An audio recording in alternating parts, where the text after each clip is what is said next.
Cat crew, of course, this is Matthew. He's our park manager and our top animal supervisor and officer. You do everything, right, Matt? Oh, yeah. And of course, you guys know April, and this is Myra. So they're taking care of the big cats today. And we usually have a team of 2 or 3 people that take care of each habitat. So what is the procedure that you do? You can see we have Dakara here, one of our lions. Yep, so this is Dakara. Dakara right now, he is in his den area. So what we're going to do, we're going to shift him closed so that we can clean the habitat, and then we'll shift him out into the habitat so that we can clean his den area. Cool. Matt, April, Myra, Laura, Jonathan, shifting Dakara. So what we do over the radio, we always call where we're shifting.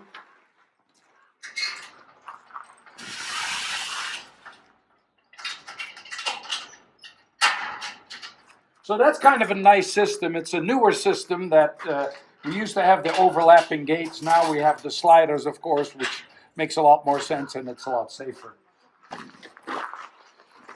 Should probably do the water.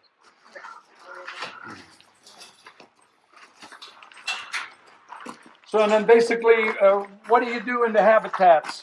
Go ahead, Matt. Go ahead, do what you're doing. Okay.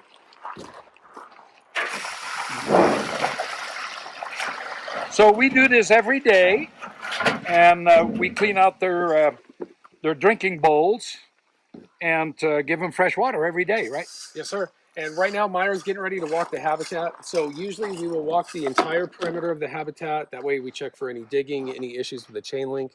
And we also want to look for any kind of hair that is building up, any chain link on the bottom that might be exposed, and obviously pick up the stool as well. So these are pretty big habitats, and if you can see all the trees down there. And so let's follow Myra along and see. And Matt, if you can explain specifically as we go along what we're looking for. These are new desert willows, by the way. We don't have to plant those. They come up everywhere automatically, and so we let them grow. It's wonderful. So in Dakara's habitat specifically, we have a really big wash that runs through right here. So over here we have rebar that's connected to the chain link on the bottom to make sure that nothing washes out underneath the habitat. So as we walk the perimeter, we want to make sure that this chain link is not exposed. So this is all chain link underneath here? Yes. And over there, yeah, I can see in between the cages, I see a little bit of chain link. So that is so that we do get serious floods through here, right? Yes, we do. Yeah. So this is the big wash. Yeah, so this is the main wash coming up over here. This is also where Dakara's platform is.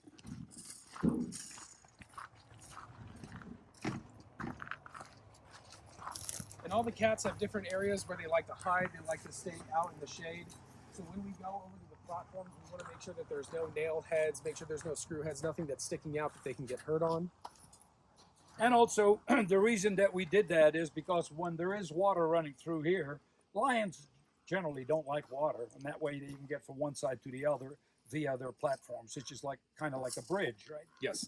Cool. So these habitats kind of remind you of really being in the wild, right? This is pretty rugged territory here. Yes, it is. And you got a lot of trees, and those are the leopards next door. Yep. So we have the leopards right next to Dakara in a similar setup as his habitat. And then as we're walking the habitat, just like the cats have favorite spots to lay down, they do have their favorite spots to go to the bathroom. So even though you might know where it is, we want to make sure that as we're picking the stool up, that there's no issues with it, there's no blood, it's not runny, they don't have diarrhea. So we always want to be mindful of any health concern you might see with their stool. Our gardeners come in here like at the end of each season because we've had a pretty wet season for the spring, and so a lot of weeds, as you can tell through the habitat. So we'll start knocking that down a little bit at a time. And because it is a potential fire hazard, so the dry stuff we take out, obviously.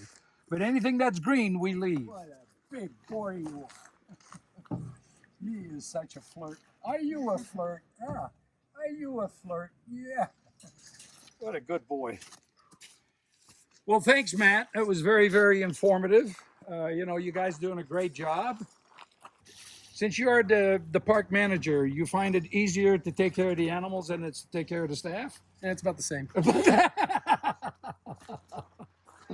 Cool. knows. So now what we're gonna do, we're gonna try to get Dakar down off of his den box and then get him into the habitat. Over here, Myra. Myra. You wanna go over there? Yeah, if you go to the platform. Come on, buddy. Come on, big baby. Come on, you gotta come down. Come on. Good job. Come on. We gotta come in. No, go through. Oh, here. Dakar. Carl. Dakar. Hey. Come on, baby.